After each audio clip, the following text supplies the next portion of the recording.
From my perspective, and probably yours as well, Niebuhr's Christ against culture type feels somewhat attractive, but also unrealistic. And as Niebuhr himself points out, it does have some deficiencies. Still, it remains an important movement within the larger Christian church, even if only a very few fit fully into this type. Let's find out why.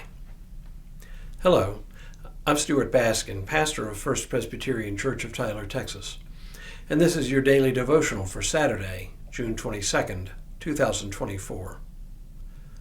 This week we've been looking at the first of 5 types of Christian responses to what Niebuhr calls the enduring problem, which is the question of how to resolve the tension between our loyalty to Jesus Christ and the many loyalties we maintain in our daily lives. Loyalties to country, to family, to ethnic heritage, and the list goes on. For example, I am an American, and I pledge allegiance to the flag. I am a husband and father, and I care for my family. I carry some Scottish and Scots-Irish heritage, and I am proud of that heritage. I am a pastor, and I am loyal to the larger church as well as to our congregation, the congregation to which I have vowed service. The Christ against culture answer to the enduring problem is to reject any other loyalties but to Jesus Christ and to follow his commands to the letter. Turn the other cheek? You bet. When someone wants to take my coat, I also have to give my cloak. If someone forces me to go 1 mile, I'll go the 2nd mile as well. This type of Christianity does not try to sidestep these or any other commands by Jesus or spiritualize them in any way. This type is nicely summarized by what Jesus says in the Sermon on the Mount. Here is a particularly important part of that passage. No one can serve 2 masters, for a slave will either hate the one and love the other, or be devoted to the one and despise the other. You cannot serve God and wealth. Though Jesus contrasts God and wealth here, you can bet that the idea of 2 masters extends to other loyalties in life. Is this realistic? Most Christians, when pushed, would say no. In today's parlance, we might call these things aspirational at best, naive at worst.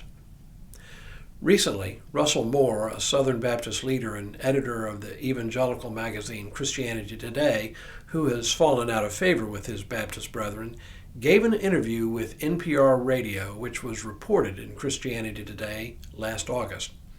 Let me read you just a snippet of that article. Moore told NPR in an interview that multiple pastors had told him that they would quote the Sermon on the Mount, specifically the part that says to turn the other cheek when preaching. Someone would come up after the service and ask, "Where did you get those liberal talking points?" What was alarming to me is that in most of these scenarios, when the pastor would say, "I'm literally quoting Jesus Christ," the response would not be, "I apologize." The response would be, "Yes, but that doesn't work anymore. That's weak." When we get to the point where the teachings of Jesus himself are seen as subversive to us, then we're in a crisis.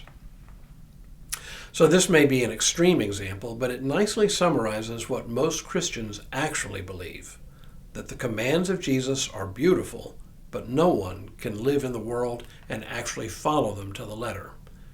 Which is why the Christ against culture type frequently produces small communities that seek to withdraw from culture and live within their own enclaves. But it's hard to see how this might work for all Christians. But for all its problems, the Christ against culture type reminds us of something very important. Obedience to Jesus Christ is a critical part of Christian discipleship. We may struggle with how to reconcile seemingly impossible commands, but we're not free simply to shrug our shoulders and ignore them. In other words, for all its faults, the Christ against culture type keeps us honest. It serves as a kind of collective conscience within the larger church. The Christ against culture model is appealing for its direct, unapologetic, uncompromising approach to placing loyalty to Jesus Christ above all else. But it does come with some baggage, including sometimes compromising the doctrine of the Trinity. And because it sees the world as unalterably evil, it also fails completely to engage in the life of the world as faithful disciples.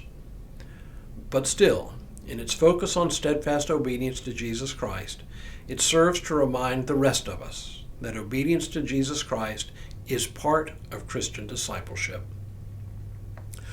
When we return next week, we'll take a look at the opposite end of the spectrum, or what Niebuhr calls the Christ of culture type.